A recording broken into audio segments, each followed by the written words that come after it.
morning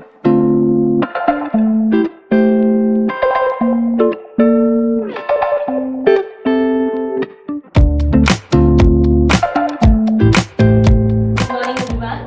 Today I am Payal Gupta with the new topic of 12th class chemistry, that is from the chapter Haloalkanes, and the topic is stereochemical concept of nucleophilic substitution reaction in haloalkanes.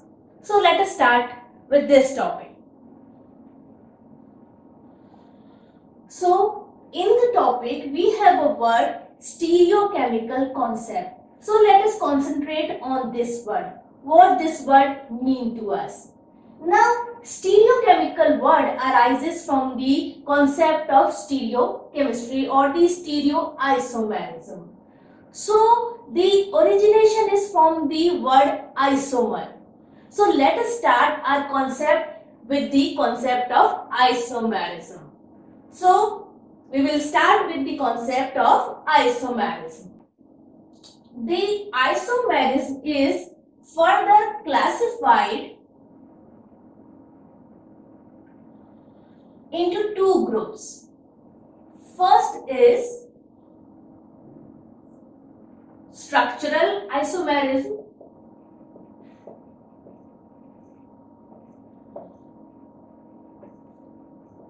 and second is stereoisomerism.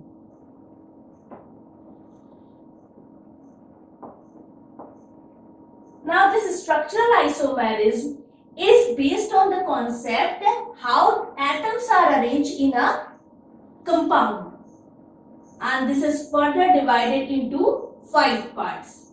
So first one is chain isomerism, second one is position isomerism, third one is functional isomerism, fourth one is metamerism, and fifth one is tautomerism. Now all these type of isomerism we have dealt in the class 11. Now the next one is stereoisomerism. In stereoisomerism we will see that how the compound is arranged in 3D space, how the molecules rotate in 3D space. So this type of isomerism is further divided into two categories, that is geoisomerism and next is optical isomerism. Now you well know that geoisomerism occur only when a compound have double bond. Here in this topic, we will deal with optical isomerism. So, we will explain the topic optical isomerism.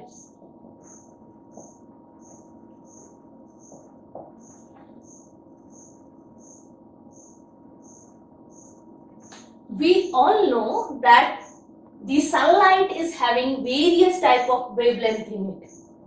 Like we have infrared rays, microwave, visible, and different type of wavelengths are there. So these wavelengths vibrate in the various plane. Suppose you have a light coming in this direction, so this will vibrate in this direction, this way. Means a light can vibrate in infinite planes. A light ray can vibrate in infinite planes. So, optical isomerism is that when any monochromatic light vibrate in only one direction, then it is known as the plane polarized light. The concept is plane polarized light.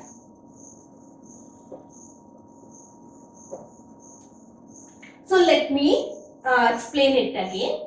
we have a light which is having various type of wavelength. So first of all, we are going to convert into a monochromatic light. Monochromatic light means a light ray which has only one type of wavelength. Suppose you have a light ray with the wavelength of 760 angstrom or 4200 angstrom, that will occur in the visible range. Now, this monochromatic light will vibrate in the various planes. So, this light is further converted into a light ray which vibrate only a single direction. That is known as a plane polarized light. So, a plane polarized light vibrate in single direction and it has only one type of wavelength. So this can be done with a special type of crystal that is known as Nicol prism. That is made up of a mineral that is known as calcite. Okay, so when this plane polarized light is passed through of any solution of any substance and the angle of rotation that differs from the original rotation, then we said that the given substance is having an optical activity. Suppose a plane polarized light is moving with an angle of 10 degree, and while moving through the solution of a given compound, the angle of rotation that moves into the left direction or the right direction of the original one, then the material, the compound which is in the liquid state, that is supposed to have the optical activity. Means the rotation of the plane polarized light is getting affected. So this phenomena is known as optical isomerism and the compound is known as to have optical. So in optical isomerism, any chemical substance can move the light ray either to the right direction or to the left direction. So when any chemical substance rotate light into the right direction or clockwise direction, it is known as dextrorotatory.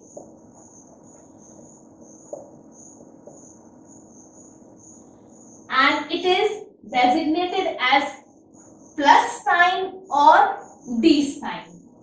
And when any chemical substance rotate the light ray into the left direction, it is known as levorotatory. And it is expressed with minus or L sign. So we have two type of rotation, first in the right direction and second in the left direction. So with the right direction we say it dextrorotatory and with the left rotation we say it levorotatory.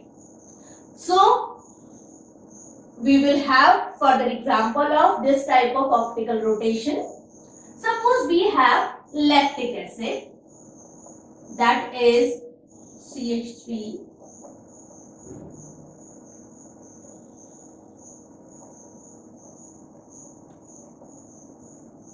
In this lactic acid,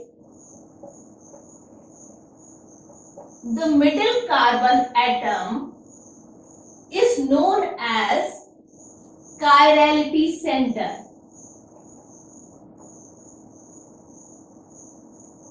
We can also call as chiral carbon atom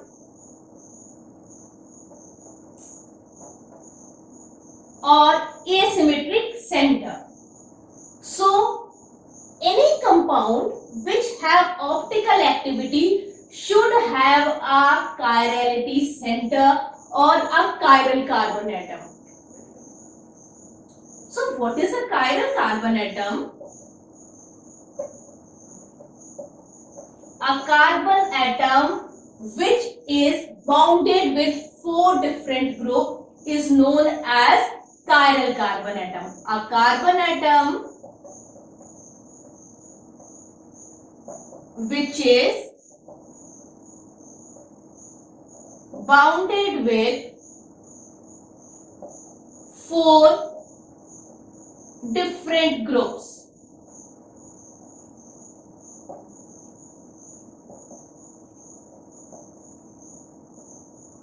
That is known as chiral carbon atom. And if a compound possesses chiral carbon atom, then it is only possible to have any optical activity. Otherwise, there is no optical activity and compound is said to be optically inactive. A compound which does not rotate a plane polarized light either into the left or the right direction, then it is said to be optically inactive. So lactic acid is optically active because it has one carbon atom which is bounded to the 4 different groups.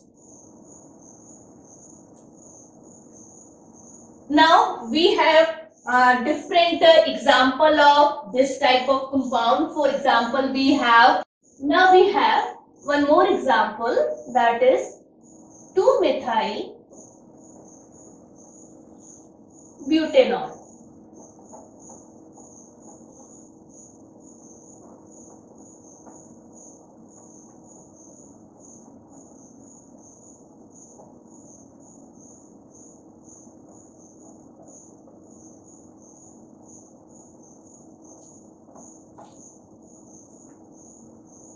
Now look at to this carbon atom.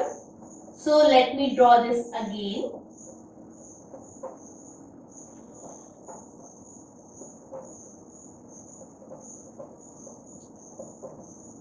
So one side we have CH3 atom, another side we have hydrogen atom. One group is ethyl group and another group is hydroxy group. So this is a chiral carbon atom. So how can we have an idea that whether a carbon is chiral carbon atom beside with the 4 different groups? So what is the most important property that said that any compound will be optically active or not the optically active compound? So that special quality is non-superimposability.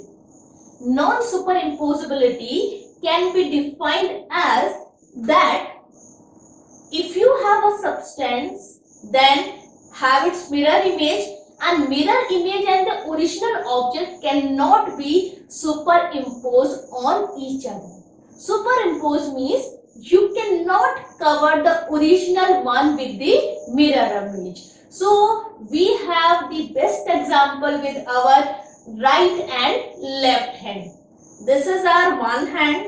Okay, so our next hand is its mirror image. Okay, suppose a mirror is here, so you can see this one as a mirror image. Now this left hand and right hand you cannot superimpose like this. Means one thumb will be here and another thumb will be here. Now this last finger is imposing on your first finger. Your second last finger is imposing on the middle finger. So these two hands are non-superimposable.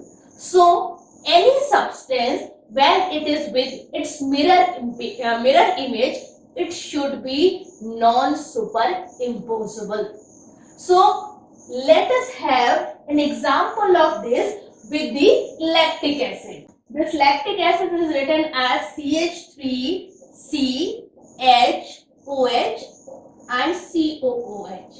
Now if you form its mirror image, now the COH will come here, then C, then CH3, H and OH. Now if you just take it out and superimpose on the first one, the COH will come over CH3 and the CH3 will come over with COH. So this mirror image will not superimpose to the first one or the original. So these two compounds means the single compound will a optically active compound. So the mirror image should not be superimposed on the original one. So friends, for today we will conclude here, and in the next lecture we will continue the same topic. Till then, bye bye. Here we have WhatsApp link here. So if you want to ask any question, you can join me on the WhatsApp. Thank you.